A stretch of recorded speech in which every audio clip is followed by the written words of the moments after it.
welcome to Poppy's Cucina. Today we're making one of my most favorite recipes of all time. So easy, it's so good, a little time consuming, but also worth it. We're making a focaccia from scratch. Oh, it's gonna be amazing. All right, so if you want the copy of the recipe, you can either go to our Facebook page at Poppy's Cucina or on our YouTube page under the community tab. All right, so let's get started. All right, so to start you need 1 3/4 cups of lukewarm water. Around perfect temperatures between 110 and 120 degrees. 113, perfect. All right, to this I dissolved 1 tablespoon of sugar. Don't worry, you're not gonna taste it. This is solely food for the yeast. All right, and now to this we're gonna add 1 packet, or if you're using loose yeast, it's 2 1/4 teaspoons of active dry yeast. So now we're gonna mix this all together. And we're gonna allow the yeast to bloom for about, 5-10 minutes. You'll see it'll have a nice big head on it. It'll smell like beer. You'll wanna drink a beer. All right, so we're gonna let this sit for a few minutes. So while you're waiting for your yeast to bloom, in your stand mixer with the hook attachment, you don't have to use a stand mixer. You can do this all by hands, but it makes a big dough. That's a lot of work. So if you have a stand mixer, you definitely want to use that. All right, so we added 5 cups of bread flour. If you don't have bread flour, just use all purpose. I never tried this in a gluten-free, but I would guess you could just use the same amount, 5 cups, maybe, I don't know. And then to this we added 1 tablespoon of salt. So we're just gonna mix this just really quick, just to get the salt incorporated in there with the flour. Just a couple seconds. All right, so now we're waiting for the yeast. All right, so after about 10 minutes, you'll see the yeast has bloomed beautifully. It's got about an inch head. So now we're gonna pour this right into our stand mixer on top of the flour, and then we're going to run this on medium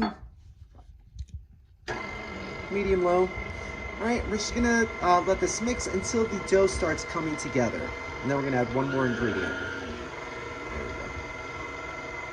All right, so you can see the dough just started coming together after about 3 minutes. So now we're going to add 1 more ingredient, and that is olive oil. You can use a good extra virgin olive oil, and we're going to add about 1/3 of a cup. Kick this bottle. All right, now we're going to mix this all together so you have a nice, beautiful dough ball. You'll see after a couple minutes, you have this beautiful dough. Should be slightly sticky. If it's too sticky, add a little bit of flour. You only want to do about 1 tablespoon at a time, but like I said, you want it to be a little tacky. So now we're going to take this out, knead it a few times, and make it a nice dough ball. Just like that. And you want to give it a couple smacks. I don't know why bakers do that, but I think it's supposed to help encourage the gluten. I don't know. So now into a large bowl it's going to go that you added 2 tablespoons of olive oil. We are going to coat both sides with it. And then we're going to cover this up tightly. And then into a warm spot it's going to go for about 1.5 to 2 hours, or at least until it's doubled in size. But yeah. All right, so actually it's super hot outside and sunny, so I'm gonna put this outside. See how it comes out. All right, so the dough has been out in the sun for about 2 hours. Look how big it got. It's huge. So here I have my half-sized sheet tray that I lined with foil. It's very important to line it with the foil. And I poured 1/4 cup of the same extra virgin olive oil that I used for the dough. All right, so now we're gonna lower this into the sheet tray. All right, now we're going to manhandle this a little bit. We're literally just going to stretch this out until it gets to all 4 corners. All right, you can manhandle it. You have the right texture for the dough if it feels like wet gum. Doesn't that sound pleasant? All right, so we're going to stretch it to all 4 corners, just like that. See how easy? And make some holes with your fingers. All right, so now I'm going to cover this up, and we're going to allow this to rise again for about another hour. You can see it's going to get nice and poofy again. You see how much olive oil. Oh, that olive is going to give such beautiful flavor. All right, so we're going to cover this up. And back into that warm spot it's going to go for another hour. All right, so it's been proofing for about another hour, 1 hour and 15 minutes. Look how big it got. It's huge. I love it. All right, so you want those indentations in the dough because that's what gives it its nice, like, crackly crust. All right, so we're going to put in the last 1/4 cup of olive oil. Just drizzle that right on top. Like that. And now you can put it on top whatever you really want. You can even make it pretty decorated. do that kind of stuff. What we're gonna do is we're gonna put on some rosemary. I'm using fresh. That. I'm gonna put it all around. We're gonna do some thinly sliced red onions all around. I like what the onion gives a nice flavor to the focaccia. Continue doing that. And then we're gonna do about a tablespoon of kosher salt. Just want to get that on there.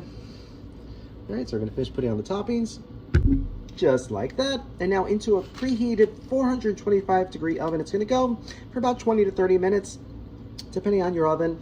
Some cook faster, some cook a little bit slower. But you're gonna see this is gonna poof up a little bit more, and it's gonna be a nice golden brown. Can't wait. All right, so into the oven it's gonna go. All right, so 22 minutes later, I just pulled this out of the oven. Look at it. Look at it, looks so good. Oh my gosh, I can't wait to try this. So we're gonna pop it out of the sheet tray and leave it on the foil. Then we're gonna allow it to cool for just a couple minutes before we give it a try. Yum. Bon appetit. I love this bread so much.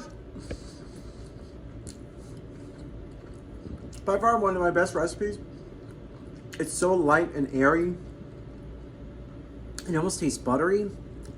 Oh, so good. So good. I love this. If you're a fan of focaccia, you will adore this recipe. So easy. Like I said, time consuming.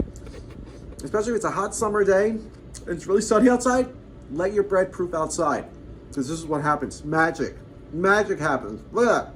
All right, so if you try this recipe, let us know. Thank you so much for watching. If you like this video, be sure to subscribe to our YouTube channel at Poppy's Cucina. Thanks! Oh God, it's making me thirsty. You know what that means? That's right, it's a cocktail time. Yeah. All right, for today's strawberry pina colada, we're gonna start with 2 ounces of pineapple juice, 2 ounces of coconut rum,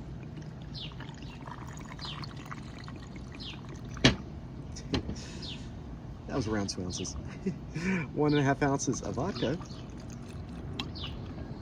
and then we're gonna do 1.5 ounces of strawberry daiquiri mix. All right, so we're gonna give this a good shaky, and we pour.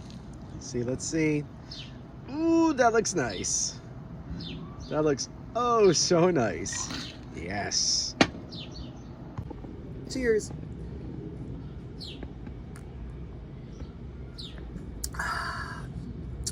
Oh, that's so refreshing.